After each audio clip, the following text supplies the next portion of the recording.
What's up YouTube, my name is Sam and I work under the artist name of Kaiyo.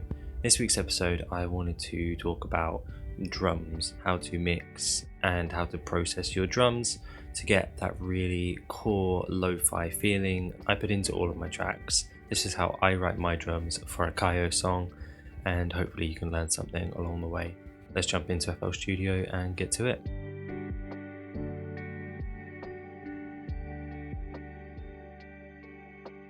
So I've got here a track that I've recently started working on. As you can see, there isn't much going on at all. We've got a little bit of an intro section here, which I've started fleshing out, and then a main sort of core structure to the track. Give you a little preview here, and then we'll talk about adding some drums.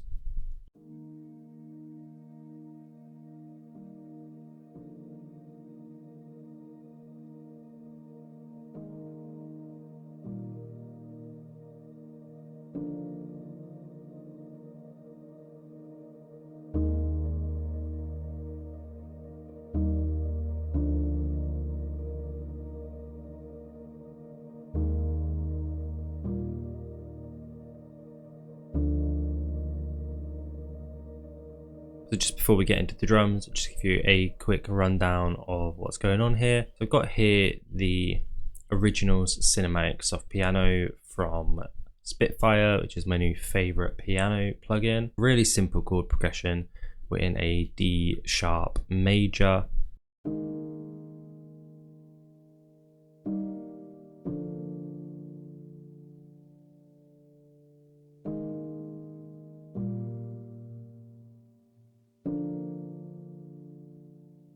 So we've got a D sharp major with D sharp on 2 octaves, but I've got a suspended 5, so I've moved that G from the D sharp major up to a G sharp to give us that D sharp suspended chord, and then that resolves there to a slightly different version of the D sharp chord. So I'm just playing that higher octave D sharp, the A sharp, and then the G to resolve that suspension. And then immediately going into a D minor chord, and we just got a D and F, and then instead of hitting the A, which is what would be expected for the 1, the 3 and the 5, we're hitting that A sharp again. So it's kind of like a D minor suspended 6 or diminished 6, I'm not too sure. D minor 6 chord possibly, I don't know exactly. That goes back into our diminished 5. And then instead of resolving there with that same chord, I'm following a slightly different timing pattern in the second half. We go D sharp diminished into a G minor, but just playing the 1 and the 3 there with the G and the A sharp, and then playing that A sharp again on a lower octave.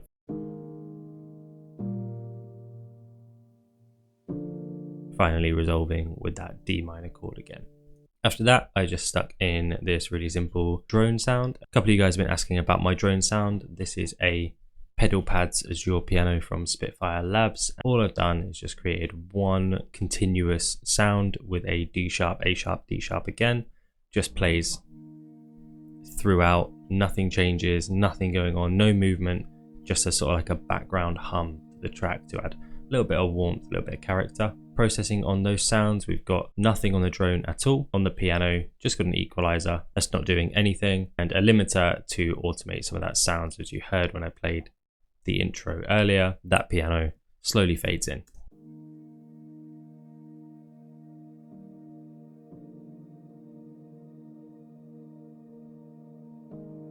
I'm sure you can hear and see that there is another sound going on up here, this piano pad. Just talk about the second piano first, and then we'll talk about the piano pad. Second piano here is just a really simple ARP sound. We've got the D sharp, D and A, continuous, and then with a change to the C every bar, essentially.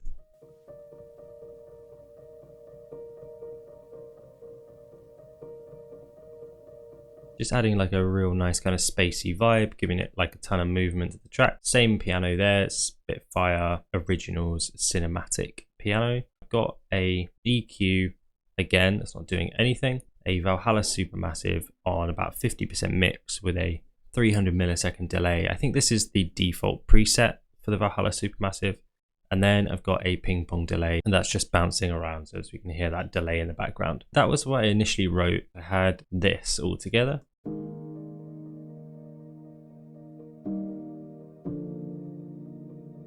And I started playing around with that ARP sound, and I actually really liked what happened when I played around with some of those supermassive presets and some of that delay settings.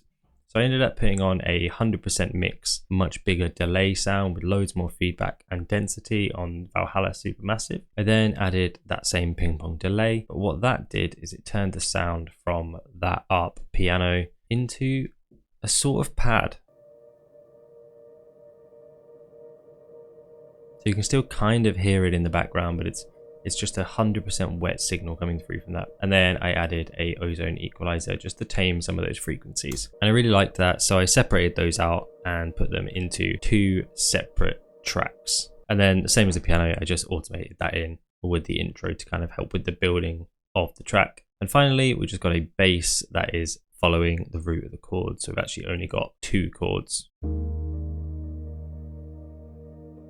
Just adding a ton of warmth and character to the track. So let's have a talk about drums. I thought I'd try an experiment here and do this with stock FL Studio drums, then compare that with using some of my favorite drum sounds. So what I'm going to do here is just open up my channel rack and we'll load in a couple stock FL Studio sounds. I'm going to start with a kick, a snare and a hat. We'll keep this really simple. What I'm looking for here is just like a really simple, short, subby kick sound. So like I really don't want something like that. It's got too much high end, we've got too much tail, too long, almost 808 sounding. Maybe this 707 kick, let's try that. And then I'm gonna load that into my mixer on my kick channel. And I think because this has a bit more high end than I would like, I think I'm gonna cut most of those. So bring it to something like that. Give me a nice kind of subby, warm kick. That's generally what I go for in my tracks. So let's try and find a snare, and I might go for like a rim shot. That sounds okay, but it's too harsh. And again, I'm just looking for something like nice and short. I mean, we can always process this afterwards. So let's bring that rim in. We can try that, and let's see if we can find a really simple snare as well. Maybe that one. And then we're going to drag these into my mixer as well on the snare, and then put that on a spare channel that I've got so we can process them slightly separately. Let's try and find a hat sound. And I think for this one, what we're going to need is a hat that sounds kind of subtle, maybe almost like a shaker instead. That one sounds okay. These are just stock FL Studio sounds. I'm just going to load them into my mixer. I think what I'll do for the hat sound, I mean, my hat and my snare, I always have preloaded a low pass filter. So I'm just going to load up that hat sound, try and edit it. Get rid of some of that harshness. That sounds okay. So really simple. I'm just putting a low pass filter on these sounds. Let's do the same with the snare. Let's cut that right down. That's a bit too much, too filtered there. I don't hate it.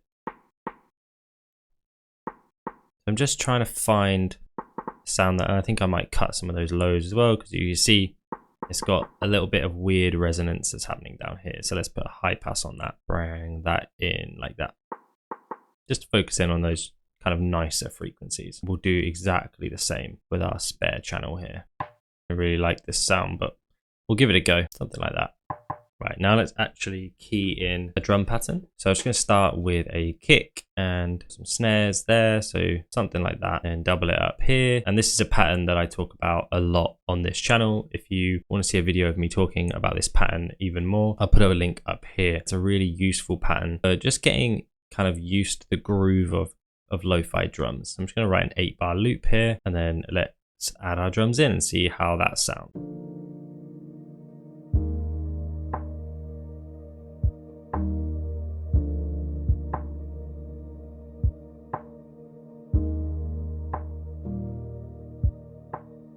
Not liking one of those snare sounds. I like the kick. I think the kick sounds nice.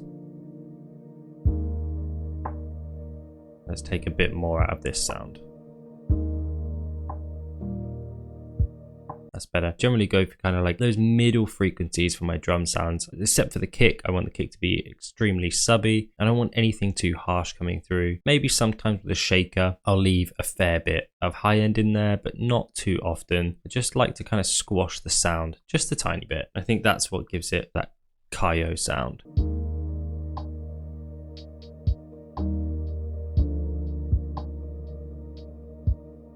Now what I might do here is just pan the snares to one side each.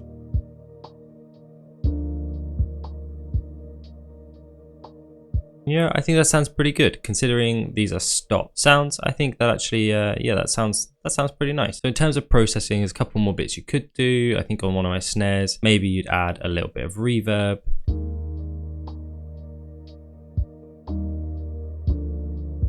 Maybe a lot of reverb.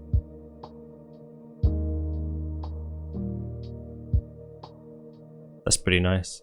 On the other snare, sometimes I like to add like a little bit of delay onto a snare, just like at the tiniest little bit, decent cut off and not much level.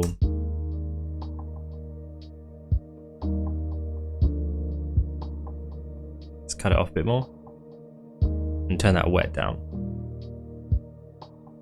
It's really subtle. Kind of want to hear it twice, maybe 2 times. Sometimes I'll do something like that just to give you a little bit more character in the drum sounds. For processing, I have all of my drums here. They are routed to a drum bus. On the drum bus, I have a simple Kotelnikov compressor, and I usually put this on the mastering warm or the drum bus preset, and then I just tweak it so that I'm not compressing too much. I don't want to compress 7 dBs. I probably want maybe between 3 and 5. Bit more,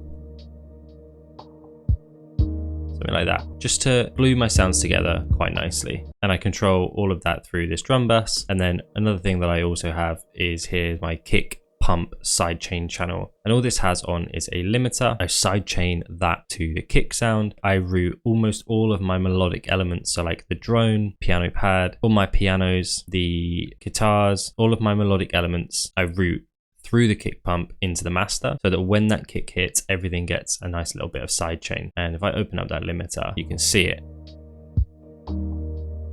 See where every time that kick hits, it's squashing down everything else. And that adds that really classic lo-fi bounce to your tracks. And that's pretty much it, other than like a little bit of mixing, maybe some panning. So now we've done that with stock sounds. Let's throw a couple of my favorite sounds on here and see how much better that sounds. Just for reminder's sake, here is how the stock drums sound.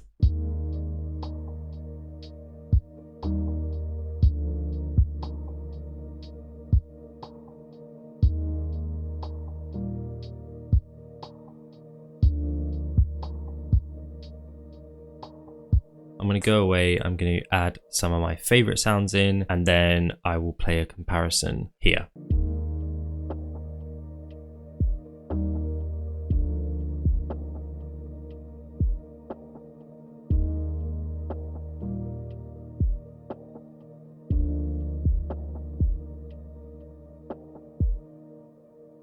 So there it is. Let me know in the comments which one you think sounds better. I did like the one we made with stock packs, but I think this one, it just sounds a little bit more elevated and a little bit more in tune with how I like to write my drums. I didn't change the pattern, I didn't change any of the processing at all. I just changed some of the EQs to open them up a little bit or shrink them even more, just to make sure the sounds that I'd selected were working with the processing that we'd added. But yeah, drop in the comments and let me know which one you thought sounded better. Drums 1, which was the stock plugins, or drums 2. See you next week.